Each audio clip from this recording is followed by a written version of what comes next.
ମୁଁ ଆଇଥିଲି ତମ ପାଖକୁ ଦୁଃଖରେ। ମୁଁ ଦୁଃଖୀ ଲୋକ, ତମ କତିକି ଦୁଃଖରେ ଆଇଥିଲି। ଆଉ ଯିଏ ମୋ ପଇସା ପାଇଲା ମା ଯଦି ଫେରାଇ ଦେବା ତେବେ ମୁଁ ତମ ପାଖକୁ ଆସିବି। ଯଦି ମା ନ ଫେରାଇ ଦେବ ଆଉ ମୁଁ କାହିଁକି ଆସିବି ତମ ପାଖକୁ। ଭାଇମାନେ ଏ ମାଉସୀ ମୁହଁକୁ ଟିକେ ଅନାନ୍ତୁ। ଏ ମାଉସୀ ଦିନ ଦୁଃଖିନୀଟିଏ।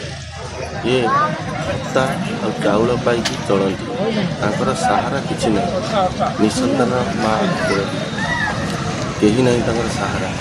ସେଇ ଭତ୍ତା ଆଉ ଚାଉଳ ହେଉଛି ସବୁକିଛି। ଭତ୍ତା ପଇସା ରଖି ଆସିଥିଲେ ଗୋଲକୁଣ୍ଡ ମଙ୍ଗଳା। ଗୋଟିଏ ନାଲିଆ ପର୍ସରେ 2022-2300 ଟଙ୍କା ପୁରେଇକି ମଙ୍ଗଳା ମନ୍ଦିର ଠାକୁର ଦର୍ଶନ କରି ଭୋଗରାଗ କରିଥିଲେ। ସେ ପର୍ସଟି ହଜିଗଲା। ହଜିଗଲା ପରେ ମାଆର ଆଉ ମୁଣ୍ଡ କାମ କଲାନି। ଚାନ୍ଦି ବୋବେଇକି ଉଚ୍ଛନ୍ନ। ତେଣୁ ଯେଉଁ ଭାଇ ଜଣକ ଏ ପର୍ସଟିକୁ ପାଇଲେ ସେ ଭାଇଙ୍କୁ ମୁଁ ବିଶେଷ ଅନୁରୋଧ କରୁଛି, ଭାଇ ଏ ପର୍ସଟିକି ଆପଣ ଏ ମାଉସୀ ଜଣଙ୍କୁ ରିଟର୍ଣ୍ଣ କରିଦିଅନ୍ତୁ। ଆପଣଙ୍କୁ ମା ମଙ୍ଗଳା ସହାୟ ହେବେ। ଆପଣଙ୍କୁ ମୁଁ ସବୁବେଳେ ଦୀର୍ଘାୟୁ କାମନା କରୁଛି। ଆପଣଙ୍କ ପରିବାର ସୁଖ ଶାନ୍ତିରେ ରହିବେ। ନହେଲେ ଆପଣ ଏ ପଇସା ନେଇକି ଭୋଗ କରିପାରିବେନି। ଏ ମାଉସୀ ଜଣକ ଯେଉଁଭଳି ପରିସ୍ଥିତିରେ ଅଛନ୍ତି ଆପଣ ଜାଣିଲେ।